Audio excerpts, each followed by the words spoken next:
Hi students, my name's Chris and I teach the only online course in English as a second language, or ESL, for politics and social science. The course is designed to help advanced ESL learners prepare for a university degree in social sciences like politics, economics, history, geography, and so on. If you want me to be your teacher, you can email me at the address in the description below, or you could just listen to these videos. This is my first video for this channel, so I hope you learn a lot.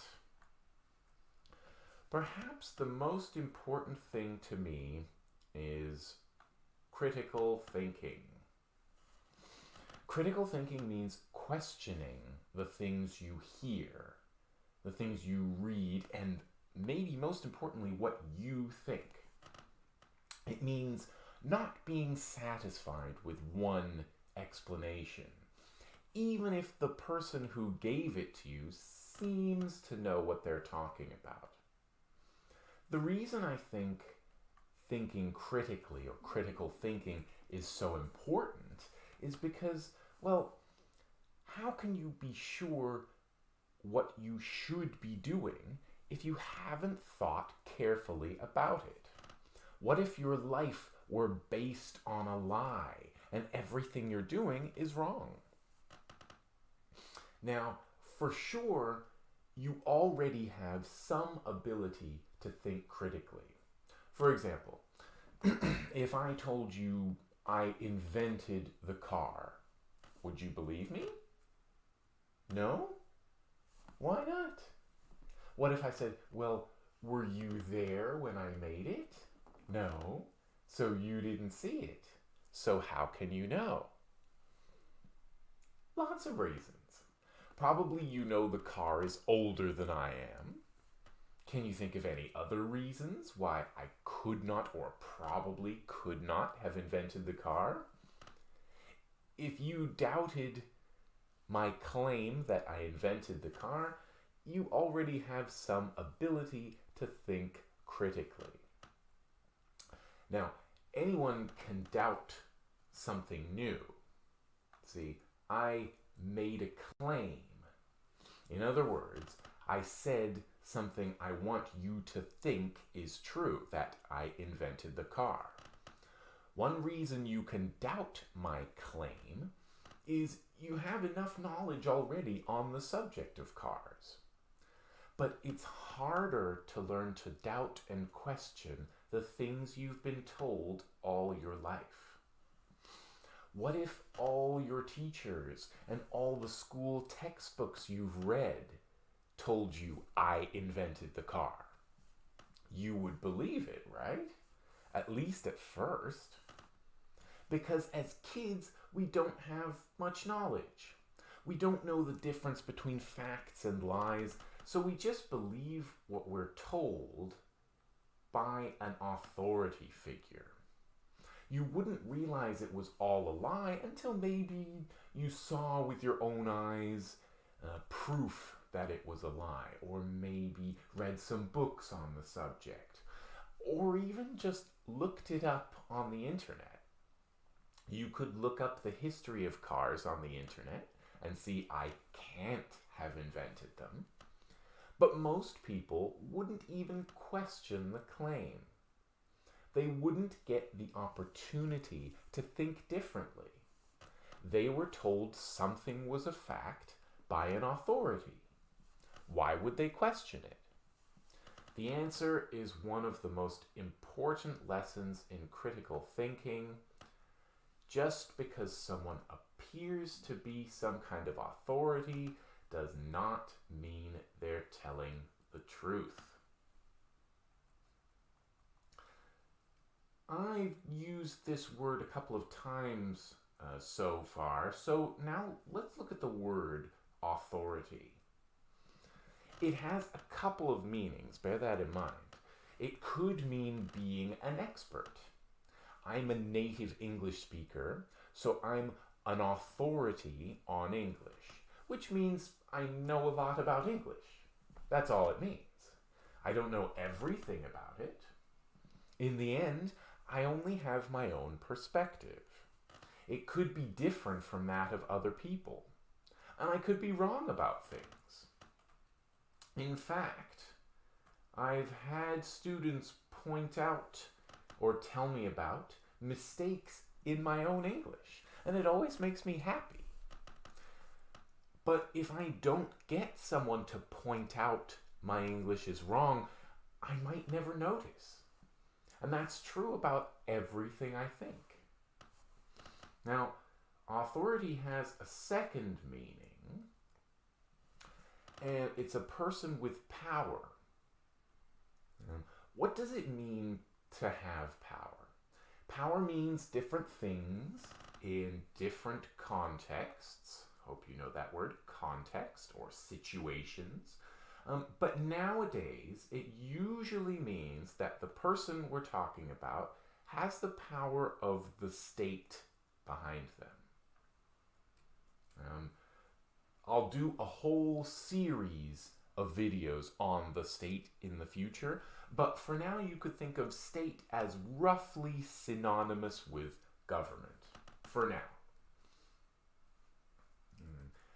The state is the people who tell us they are in charge of us, in charge of everything. In this context, authority doesn't mean anything about how much they know. So presidents, police, school teachers, and others who work for the state are also called authorities. The problem is, because it's the same word, we confuse having power with knowing things. People with power do things to impress the people they rule.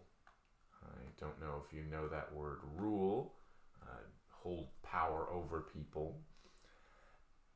They appear to have knowledge and truth which they teach us to believe. They take most of the guns and they assure us they're only there to protect us. They are authorities, so we trust them. But authorities work for their own benefit, just like everyone else. They lie for their own benefit, just like we do, but they need to tell bigger lies than we do because they have bigger misbehavior that they need to cover up.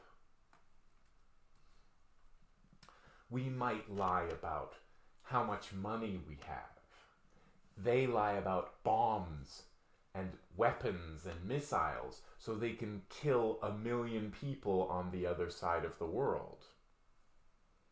So unless we learn or at least consider a different perspective on all the lies we've been taught, we never question them. You could say a person has perspective when they learn a different way of thinking or more than one way of thinking about one thing. Likewise, a person who knows only one way of thinking about something lacks perspective.